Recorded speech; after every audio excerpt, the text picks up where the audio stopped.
Salve, irmãos e irmãs do vinho, eu sou Mauro Vendrúsculo Alves. Na última semana do mês de setembro eu produzi um vídeo que eu fiz uma série de vinhos e vinhedos do Brasil. Comecei pelo sul do Rio Grande do Sul e daí passei para Santa Catarina, no sul de Santa Catarina, onde eu apresentei uma uva muito legal, assim, muito assim, emblemática, uma uva que me deixou assim, bastante apaixonado, e daí que é os vales da uva Goethe. Então com isso eu pretendi, até me foi pedido que eu fizesse um vídeo um pouco mais longo, falando um pouco mais sobre a uva Goethe, e daí eu resolvi fazer um vídeo falando sobre a vinificação da uva Goethe, tá certo? Eu peço que vocês, se você não me segue no meu canal, faça favor de me seguir, né? Isso não custa nada, e deixa lá o seu joinha ou bota um comentário. Pode ser um comentário legal ou pode me pedir para eu fazer alguma alteração, alguma mudança nos meus vídeos, tá certo? Então eu vou fazer esse vídeo sobre a vinificação da uva Goethe, que é uma uva que se planta basicamente no sul de Santa Catarina, próximo de Uruçanga, ali nas proximidades, né? Também é próximo de Florianópolis, não é tão distante, certo? E eu achei assim muito legal esse vinho, muito bonito, muito saboroso, muito aromático, tá?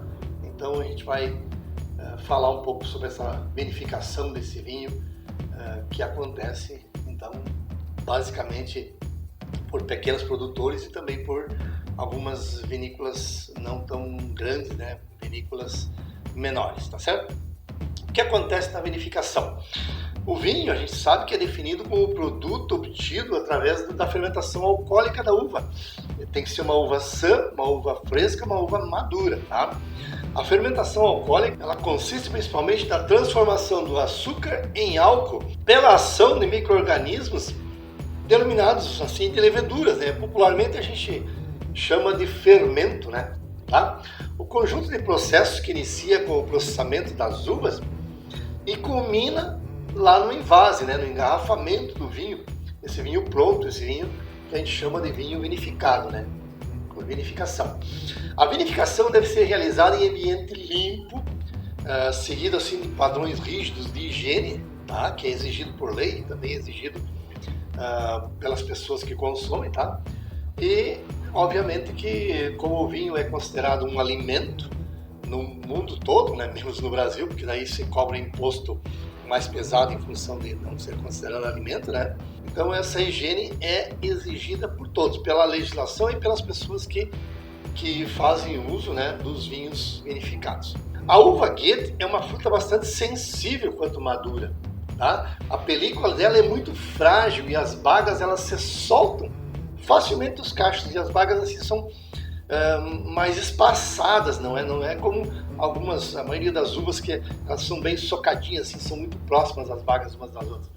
Quando ela amadurece, a cor da película vai mudando de verde amarelada para rosada, ficando assim avermelhada nas bagas expostas ao sol. Amadurece com um grau glucométrico relativamente baixo, quando ela é comparada com a maioria das uvas utilizadas para a vinificação.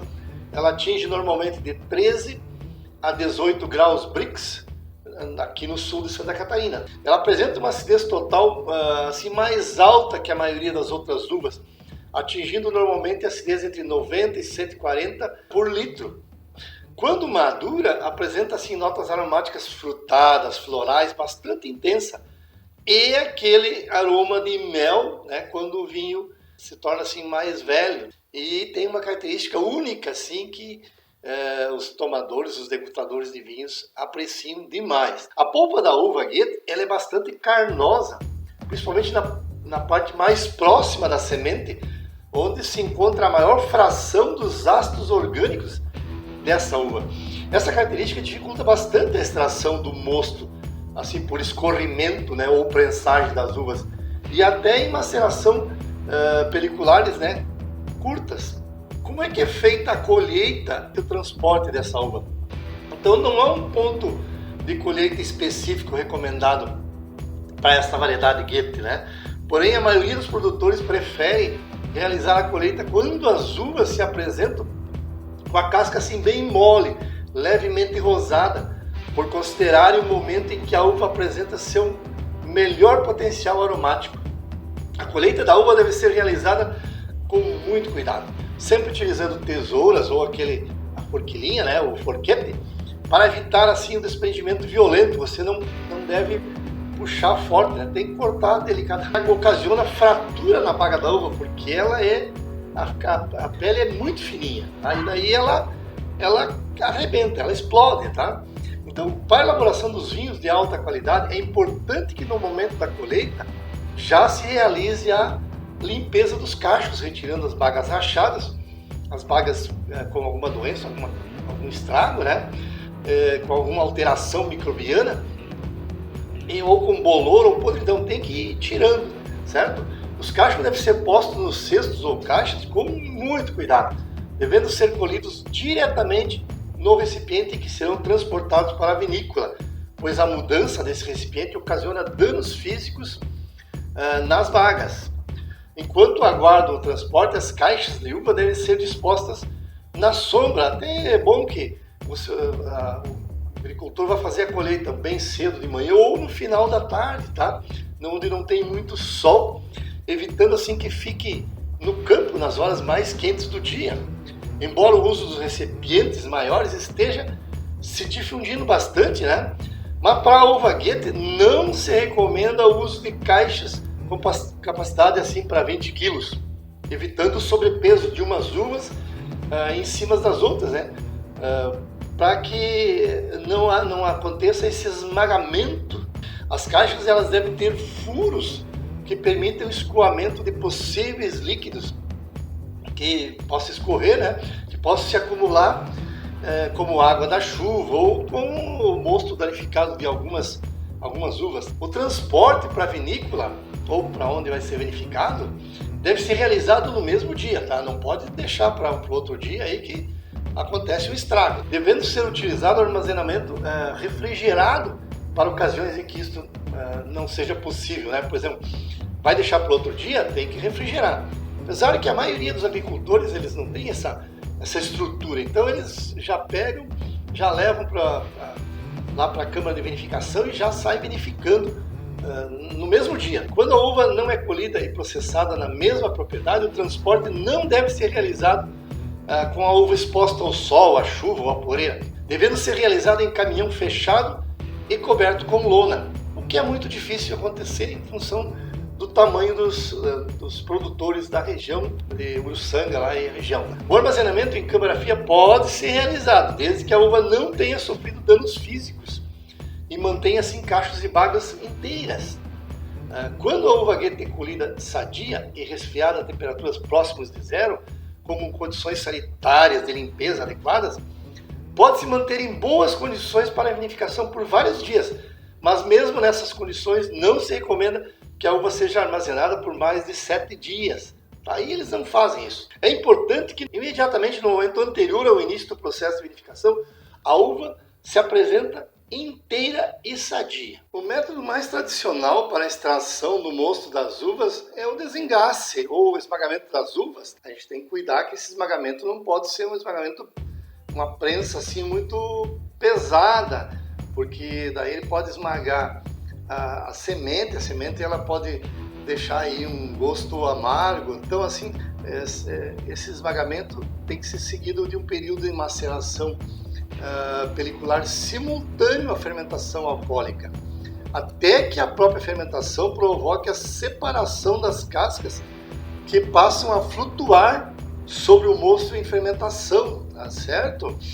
Métodos mais modernos de vinificação em branco, em que se extrai o mosto da uva primeiro para depois realizar a fermentação alcoólica, são largamente adotados pela indústria enológica para a elaboração de vinhos brancos finos e vinhos de base para espumantes.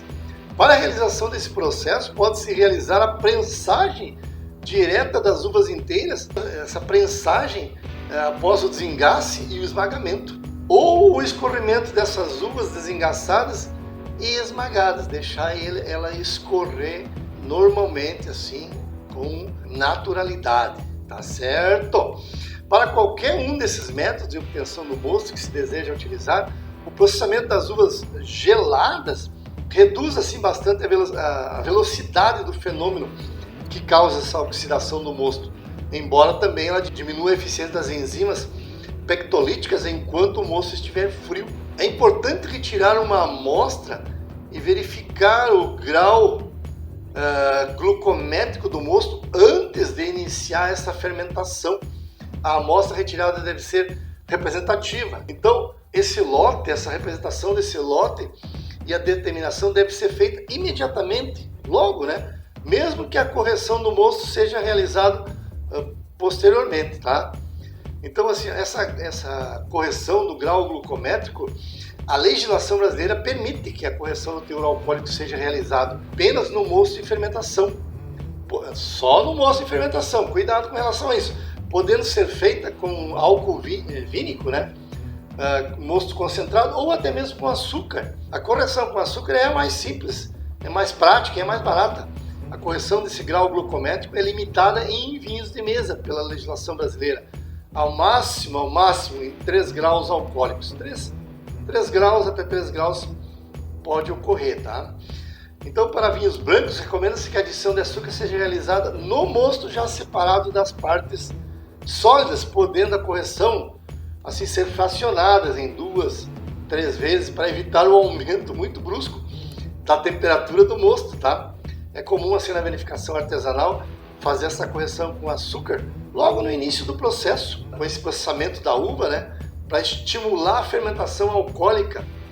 Porém, com o uso de leveduras selecionadas, essa técnica não é indicada para, assim, por propiciar que a temperatura da fermentação aumente muito logo no início do processo. Um detalhe assim que a gente tem que ver que cada 2 graus Brix ele aumenta 1 grau alcoólico no vinho, ou cada 18 gramas por litro de açúcar que você coloca no mosto, ele produz 1 grau alcoólico. Então, ó, 18 gramas por litro de açúcar no mosto, ele aumenta 1 grau alcoólico no vinho.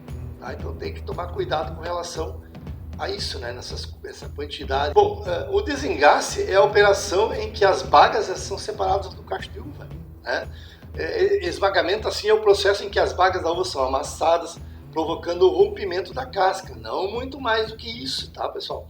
Visando assim a obtenção de vinhos de boa qualidade sensorial, deve-se priorizar que o desengace seja realizado antes do esmagamento. Por isso que tem as máquinas que fazem, elas desengaçam e depois elas esmagam, realizam o esmagamento, tá? Algumas já fazem ao mesmo tempo esse processo. Então, quanto menos o equipamento de desengace raspar e quebrar os cachos, menor o risco do mosto absorver assim substâncias amargas, astringentes do engaço ou das sementes. Quando o equipamento de desengace não realizar corretamente essa separação dos engaços, é interessante retirar manualmente. Você vai lá e tira esses pedaços, retira as uvas, né? Apesar que isso é bastante demorado e até que esses pedaços caiam no mosto. Esse esmagamento, como eu já falei, deve ser suave, evitando o rompimento das sementes. E o estraçalhamento das cascas, não pode estraçalhar as cascas, né? Para iniciar o processo de vinificação, basta somente que a película da uva seja rompida, permitindo o contato da polpa com o ambiente externo da baga. Quanto mais película for esmagada e estraçalhada nesse processo, maior será a absorção de compostos da casca pelo mosto, podendo gerar assim, vinhos com excesso de amargor. Tá? Então, cuidado, essa fase aí do desengace, do esmagamento, é uma fase que tem que ter muito cuidado, tá? E ele fica aí com um sabor oxidado, com dificuldade de clarificação. Então tem que cuidar para não estragar o seu vinho nesse momento do desengace e do rompimento da casca. Aí tem que deixar o escorrimento, né? O que é escorrimento? Tanto o escorrimento estático quanto contínuo, você deixa ali parado e o escorrimento acontece naturalmente. Ele é um processo que se recolhe o mosto da uva solta após o esmagamento. Não é uma técnica comumente adotada na região produtora dos vinhos Goethe, mas é uma possibilidade interessante para a obtenção do mosto flor. Embora apresente um rendimento muito baixo, muitos produtores de vinhos brancos diminuíram o uso de os corredores, né? A partir da popularização do uso de prensas, assim, prensas de membrana de ar, que podem realizar, além da prensagem, uma função bastante parecida com a do escorredor. Então, é uma bola de ar, você enche essa bola, quando ela enche, ela prensa essa uva e esmaga, né?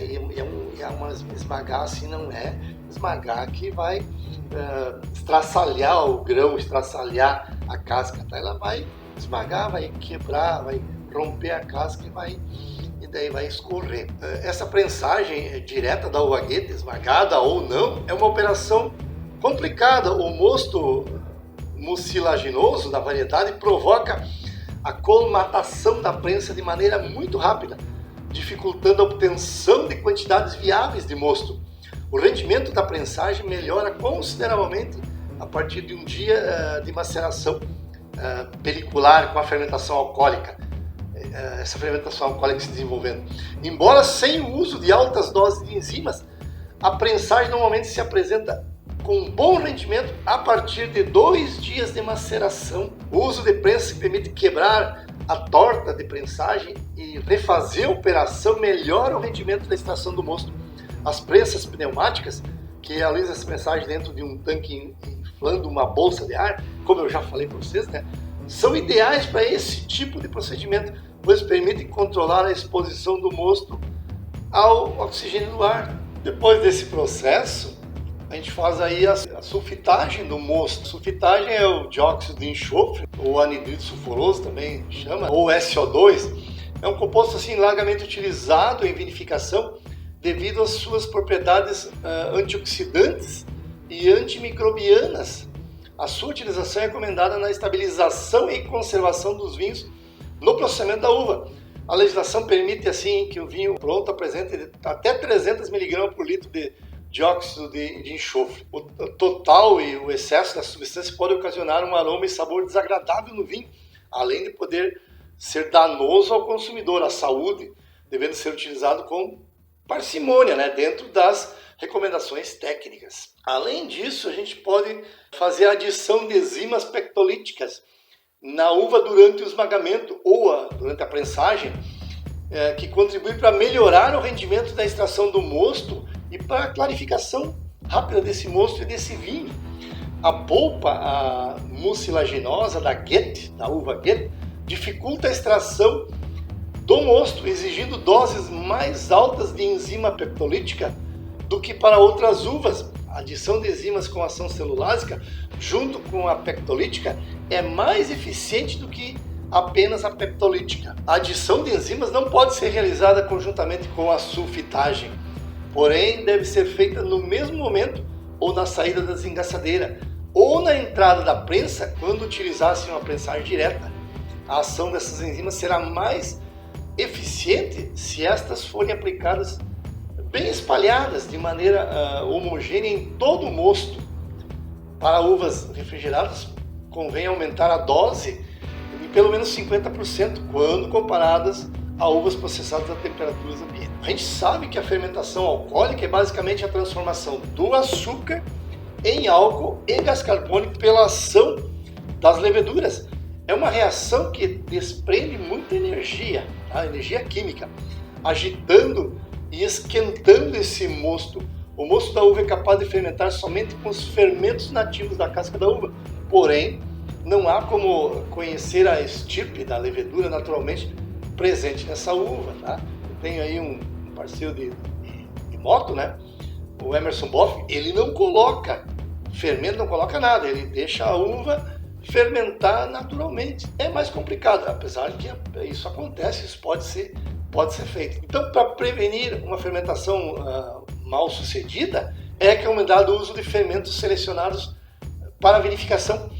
Normalmente eles são comercializados de forma, assim, na forma de levedura seca ativa, né? Levedura seca ativa. A dose recomendada de levedura seca ativa é de 20 gramas por hectolitro, devendo ser hidratada em água morna primeiro, entre 36 a 40 graus, por 5 minutos, para então adicionar açúcar na dose idêntica das leveduras e aguardar mais 20 minutos para que aconteça a multiplicação dessa cultura. E aí, após esse processo, deve ser adicionado ao mosto, junta tudo, tá? Adiciona ao mosto, junta tudo. Para a inoculação em mostos frios, deve-se proceder primeiro à aclimatação da cultura dessa levedura, dobrando o volume, né? Não dá para colocar a mesma quantidade de solução de leveduras quando ele está mais frio, mas daí tem que aguardar aí uns 30 minutos para ele fazer essa aclimatação. Para a vinificação em branco, pode-se optar por deixar o chapéu, né, a parte superior, né, subir naturalmente. E quando houver uma separação satisfatória do líquido das cascas, realizar a descuba, né? Quando se opta por prolongar a maceração, é necessário molhar a parte de cima do chapéu para evitar o desenvolvimento de bactérias acéticas. Ao contrário das vinificações de uvas tintas, em que a quebra do chapéu é importante para extrair os compostos da casca, aí é tinta. Nesse caso, deve-se evitar quebrar o chapéu, realizando apenas a hidratação da parte de cima do chapéu com um líquido bombeado da parte de baixo, né? Você tira da parte de baixo e hidrata a parte de cima com o próprio mosto, não vai acrescentar água aí no teu vinho, e com pouca pressão. Se puder fazer isso naturalmente com a gravidade, do líquido, gravidade da física que movimenta esse líquido, né? Então melhor. Então, durante todo o processo da fermentação do vinho branco, que é o vinho Goethe, a temperatura deve ser controlada. Quando o vinho em fermentação atinge temperaturas assim superiores a 28 graus, a perda de compostos aromáticos por arraste devido ao desprendimento do gás carbônico é muito grande. Então, temperaturas inferiores a 20 graus favorecem a formação de compostos voláteis, que contribuem de maneira positiva para esse conjunto aromático desse vinho. Tanto a obtenção direta do mosto da uva esmagada como a obtenção por macerações, né, essas macerações curtas, apresentam um rendimento baixo com a variedade da uva Goethe. Uma alternativa para elaborar vinhos com pouco contato do mosto com a casca da uva, sem aumentar tanto o custo do produto, é realizar uma retirada mais precoce do mosto e deixar o restante do mosto macerando junto com as cascas por mais 1 ou 2 dias, produzindo um vinho separado deste mosto assim mais macerado. O vinho macerado por mais tempo será mais escuro, mais ácido, mais amargo e com um aroma menos refinado, mas com qualidade aceitável quando o restante da vinificação for bem conduzido e se realizem as necessárias correções na cor, no amargor, na acidez. Cuidado, né? O corte com outras variedades para a elaboração de vinhos de mesa genérico também é uma boa alternativa para os vinhos obtidos destes mostos de maceração mais longa. Há um segmento do mercado bastante representativo formado por consumidores que apreciam vinhos brancos com mais corpo e com uma coloração assim mais intensa. Então, a partir do momento em que o mosto estiver devidamente separado das partes sólidas e a correção do açúcar já tenha sido realizada, a fermentação deve acontecer num ambiente fechado. Os tanques de fermentação devem ser preenchidos com no mínimo 70% e no máximo 95% do seu volume. Não pode encher plenamente, tá? Evitando, respectivamente, a presença de uma quantidade de ar muito grande e a saída de espuma junto com o gás carbônico expelido pela fermentação.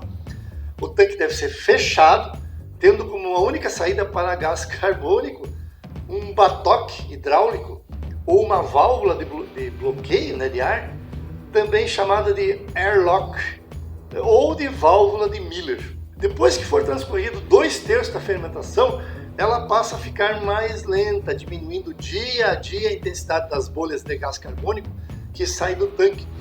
Para um melhor acompanhamento da fermentação alcoólica, recomenda-se o monitoramento diário da densidade e da temperatura do mosto. A densidade do líquido diminui conforme progride a transformação dos açúcares em álcool.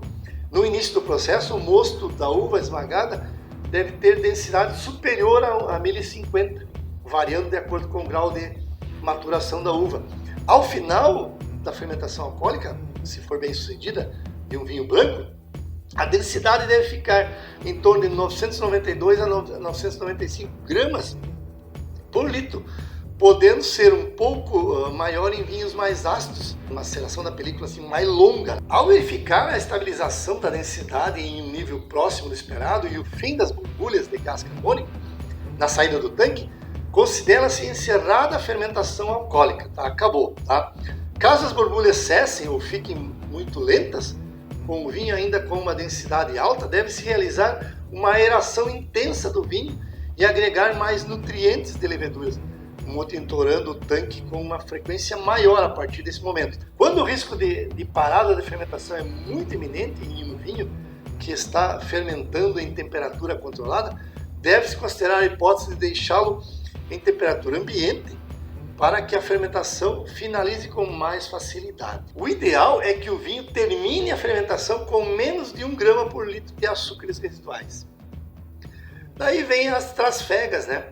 A trasfega é a transferência do vinho de um tanque para outro, para separar a fração limpa do vinho das borras que ficam precipitadas no fundo do tanque. Via de regra, para vinhos brancos, como é da uva Goethe, em condições normais de fermentação, se realiza a primeira trasfega de 10 a 15 dias depois do final da fermentação alcoólica. Entretanto, pode ser necessário antecipar esse procedimento, né, para diminuir o contato do vinho com substâncias aromáticas desagradáveis que estão sempre presentes nas borras. Para decidir se é necessário antecipar a trasfega, pode-se monitorar o aroma do vinho desde a fermentação. Quando junto ao gás carbônico da fermentação sair algum aroma desagradável que lembra ovo podre, pano molhado ou cebola, deve-se optar por trasfegar o vinho, mesmo que ele esteja fermentando, aproveitando para arejar bastante esse líquido. Depois da fermentação terminada, a avaliação do aroma deve ser feita com uma amostra da parte de baixo do tanque. Caso alguns destes aromas ruins seja detectado, deve-se trasfegar o vinho o mais rápido possível, arejando ele ao máximo possível durante o procedimento. Independente de terem sido realizadas trasfegas durante a fermentação, a primeira trasfega após o final da fermentação deve ser realizada normalmente. Depois da realização da primeira trasfega após o final da fermentação, o vinho deve ser colocado em um tanque que fique assim completamente cheio e bem fechado, onde aguardará o momento ideal para a segunda trasfega, que normalmente é realizada de 20 a 30 dias depois da primeira. A sulfitagem durante a primeira trasfega é importante para evitar a oxidação precoce do teu vinho e para prevenir alterações de origem microbiológica, principalmente na fermentação malolática, que não é desejado no vinho Goethe, em virtude da perda de aromas frutados que pode acontecer, né, em função dessa ocorrência dessa fermentação malolática da origem microbiológica. Então, para a conservação do vinho Goethe após a primeira trasfega e até o invase, recomenda-se manter um nível de SO2, né, dióxido de enxofre, livre em pelo menos 50 mg por litro. Aí tem que mandar fazer uma avaliação química, né, mandar aí fazer uma análise química do teu vinho, né, que você está verificando. Tá? E daí, para a correção aí do nível de SO2 livre do vinho, é necessário determinar a análise laboratorial, que eu já falei, SO2 livre no vinho. Então, proceder o cálculo de quanto SO2 você vai adicionar. Mas daí, esse é um cálculo assim mais técnico, tá certo? Daí, após esse processo aí de sulfitagem, né, que você já fez as suas correções, onde você fez assim as combinações de SO2, sempre a mesma assim para todos os vinhos que você está verificando. Tá? Se for necessário proceder uma correção novamente, você tem que fazer, tá?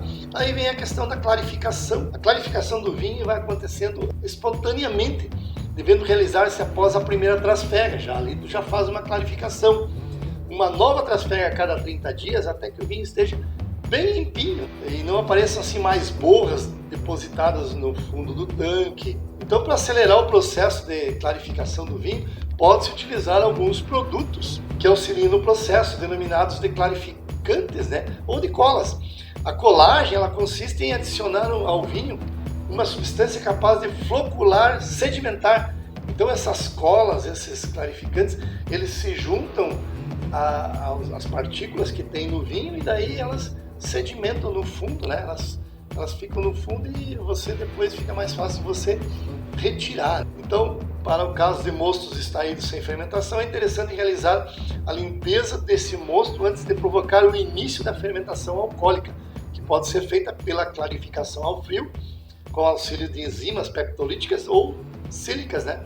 Finalizado por uma trasfega para separar borras antes de se iniciar a fermentação alcoólica. Então existem alguns clarificantes. Tem o betonite, que é uma argila, que tem capacidade assim, muito grande de absorver a água. Então, além desses clarificantes, a gente tem a filtração. A filtração é uma técnica assim, de separação que permite separar substâncias em suspensão em um líquido, né? Todo mundo sabe disso, pela passagem através de uma superfície porosa que retém as partículas sólidas. A gente tem aqueles filtros em casa, filtros de argila e coisa e tal, que você filtra a água, purificando ela, né? Então aqui a gente usa um filtro para purificar, para tirar as impurezas que ainda restam no teu vinho. Então ela melhora a estabilidade física dos vinhos, contribui para a estabilidade microbiológica, sendo assim muito eficiente para esta finalidade, quando é possível realizar filtrações em meios filtrantes com um limiar de retenção menor do que um micrômetro, né?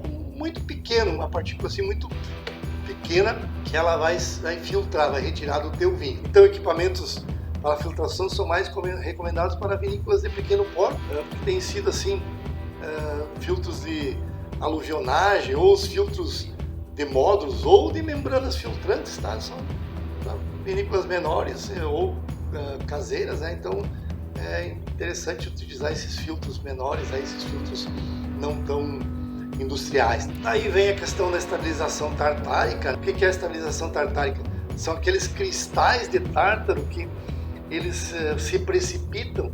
Muitas vezes você pega um vinho e você abre a rolha, está cheio de pedrinhas de cristais, que são cristais de tártaro, que são provocados pela ligação do ácido tartárico com o potássio, tá? Mas aquilo não é ruim, ele forma o bitartarato de potássio.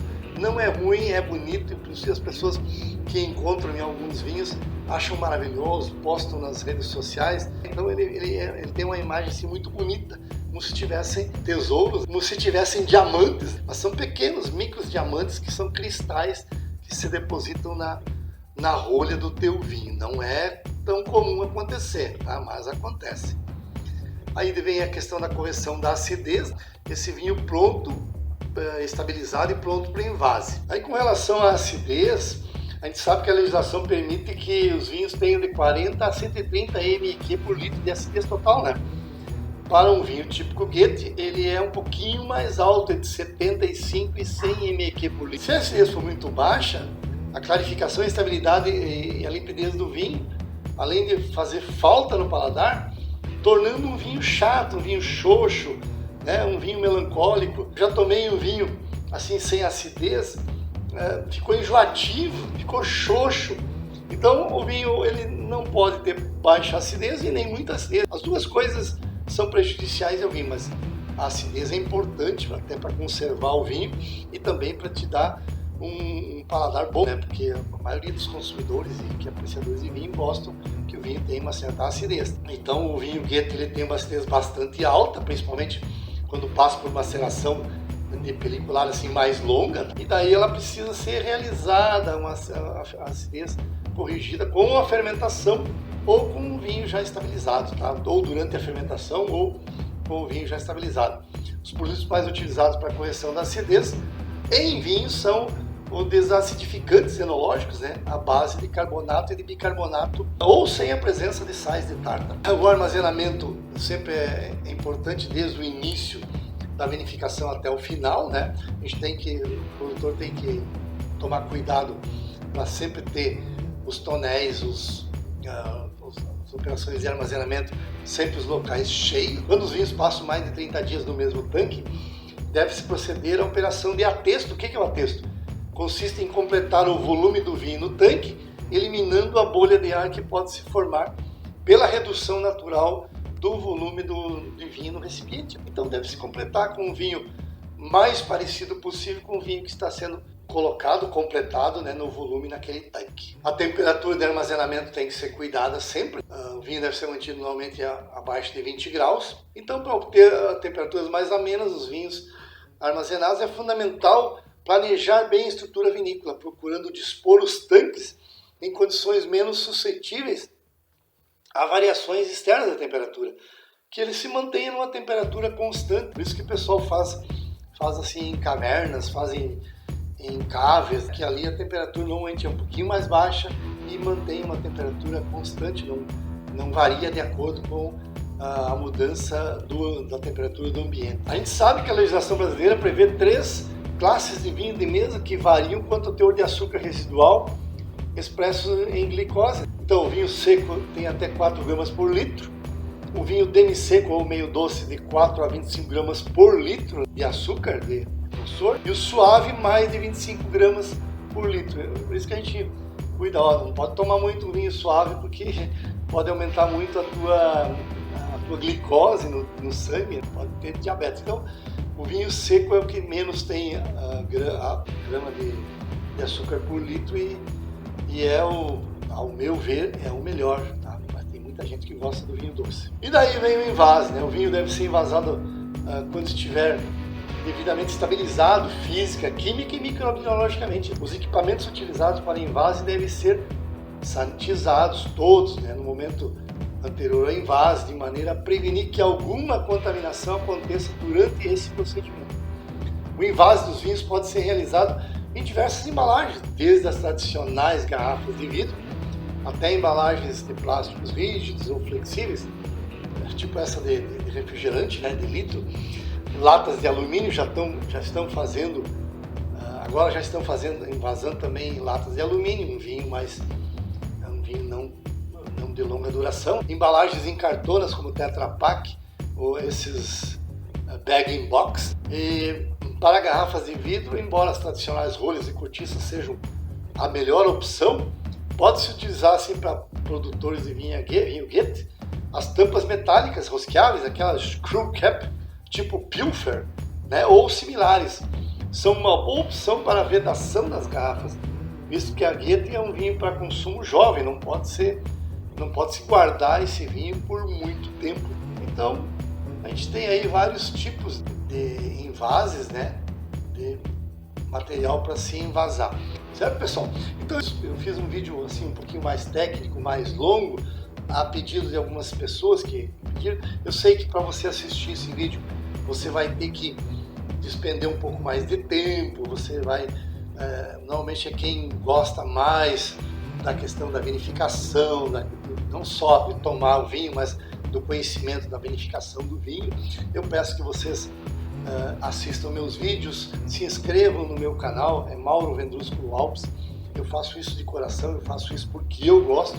Deixa o seu joinha, deixa algum comentário, deixa alguma pergunta que você tem alguma dúvida, quer que eu responda, eu vou responder com o maior prazer. Então, irmãos e irmãs do vinho, um abraço a todos vocês, que Deus abençoe e que vocês possam tomar os seus vinhos de maneira sadia, bons vinhos de maneira sadia. Um abraço a todos.